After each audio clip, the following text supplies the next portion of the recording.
स्वागत है आप सभी का। जून जैसे कि हमने कहा था कि एक मंथ ऑफ एक्टिविटीज रहेगा, तो वो एक्टिविटीज अभी भी कंटिन्यूस मोड पे ही हैं।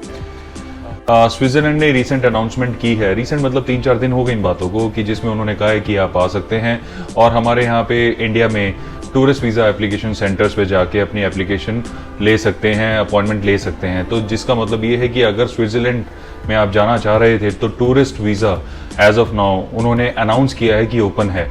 अब इससे पहले कि आप एप्लीकेशन फाइल करें, उससे पहले कुछ चीज़ें हैं जो हमें समझनी बहुत ज़रूरी हैं। सबसे पहला, वैक्सीनेशन का क्या स्टेटस है। तो अगर WHO approved, as per them WHO approved अगर आपने वैक्सीनेशन ली हुई है तो आपको क्वारंटीन या फिर RT-PCR टेस्ट की कोई मैंडेटरी रिक्वायरमेंट नहीं होगी अगर आप वहां पे पहुंचते हैं तो, या वहां जाने के लिए। तो WHO का जो अप्रूवल है वो कोविशील्ड को मिला हुआ है, WHO ने उसे अप्रूव किया हुआ है।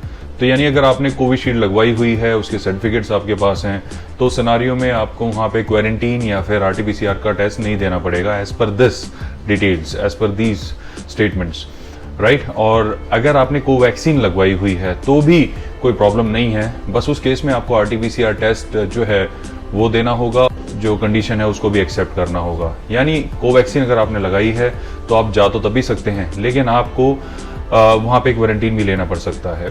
अब उस केस में आपको समझना होगा कि कोई एक डोज नहीं, आपके पास दोनों डोजेस के सर्टिफिकेट होने चाहिए। सबसे पहली चीज़ तो ये है, जो एक रेगुलर कंडीशन है जो हमें समझनी होगी। उससे पहले 4 जून को भी स्विट्जरलैंड ने कुछ ऐसी अनाउंसमेंट की थी जब उन्होंने कहा था कि हम टूरिस्ट वीज़ा की अपॉइंटमेंट्स देने के लिए रेडी हैं। ये इन्फॉर्मेशन हमने आपको तब इसलिए नहीं बताई थी क्योंकि इसके पीछे भी कंडीशन थी।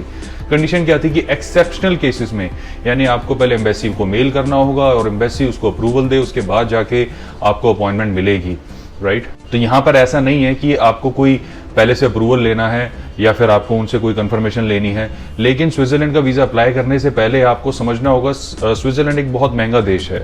यानी स्विट्जरलैंड का वीज़ा अगर आप लेना चाहते हैं तो मेक श्योर कि आपके अकाउंट में अच्छा खासा बैलेंस हो, आपका स्टेबल इनकम सोर्स हो, जिसके सारे रिकॉर्ड आपके पास होने चाहिए, इनकम टैक्स रिटर्न आपके पास प्रॉपर होनी चाहिए और अकाउंट बैलेंस भी आपका अच्छा खासा सफिशिएंट होना चाहिए।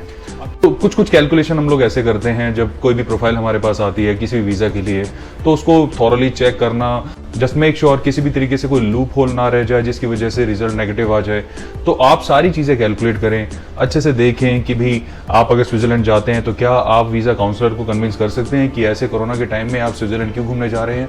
तो आप जा सकते हैं। थोड़ी बहुत ट्रैवल हिस्ट्री होनी हमारी तरफ से पर्सनल एडवाइस है तो थोड़ा सा हेल्प ही करेगी आपको। और फाइनेंशियल प्रोफाइल जैसे कि हमने अभी आपको बताया, उसको कैरी ऑन करना ये भी इम्पॉर्टेंट रहेगा। तो देखा जाए तो ये बहुत ही अच्छी न्यूज़ है, बहुत ही गुड न्यूज़ है। काफ़ी टाइम बाद किसी एक कंट्री ने ऐसी न्यूज़ दी है कि आप आइए, हम आपकी वीज़ा एप्लीकेशन लेते हैं। उसका रीज़न यही है कि ग्राफ बहुत स्पीड से गिरता जा रहा है। 4 लाख के जो एक पीक पे जो सेकेंड वेव में पर डे का रेशियो चल रहा था इन्फेक्शन रेट का, वो गिर के अब 30,000 समथिंग में आ चुका है। तो बहुत ही ड्रास्टिक ड्रॉप है ये। और इसके अलावा वैक्सीनेशन ड्राइव भी बहुत स्पीड से है, यानी बहुत चीज़ें पॉजिटिव इम्पैक्ट डालती हैं इंटरनेशनल सोसाइटी के दिमाग में।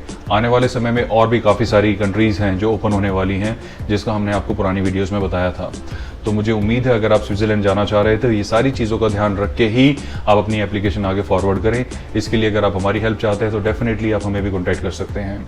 और भी काफ़ी सारी इन्फॉर्मेशन है जिसे लेकर हम आपके पास आएंगे।